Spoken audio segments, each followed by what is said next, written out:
Here comes another on-location video report from the 2013 Hodag Country Festival. Brought to you by Miller Lite. WHTG. I think the new bottle's awesome.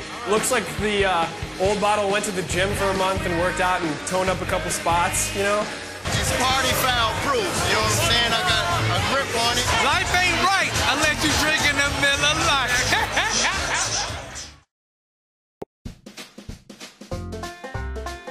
And now, stories from around the campgrounds.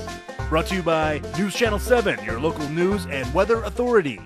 Happy Hodag, it's Duff, and this time around, of course, throughout the weekend, we want to remind everybody, as we do every year, if you have any kind of medical issues, no matter what it may be, the EMTs and all the crew that's out here, the medics, they do such a great job walking around all day. Of course, we've got two of them with us right now. They're going to explain everything. This is Cookie Crumbles, and no, I'm just kidding. Kathy. How are you, Mrs. Stain? Kathy Stain. Yeah, and we've got Anita.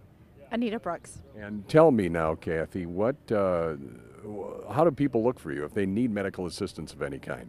They can basically contact any staff member. There's a lot of people that are going around with staff shirts on and security.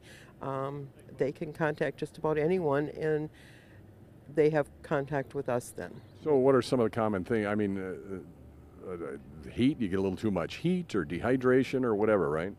Heat, alcohol, lots of cuts and blisters. So you guys are there for everything, all of that. We have to be prepared for everything. And you have the little area here, so you can bring people down here if need be, right? Correct. And we also have an ambulance that comes in during the show times so that we have faster access to the emergency room.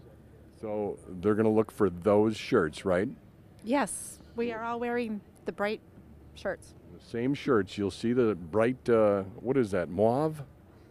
Yes. Chartreuse? Mauve safety green. Okay, mauve wow, how did I know that? I feel a little weird right now. But look for the shirts. They do such a great job. Thank you all so much. Thank you. And just remind everybody out there to drink plenty of fluids other than the alcohol and caffeine, so that they stay hydrated. That's a very good point. But most of all, happy Hodag.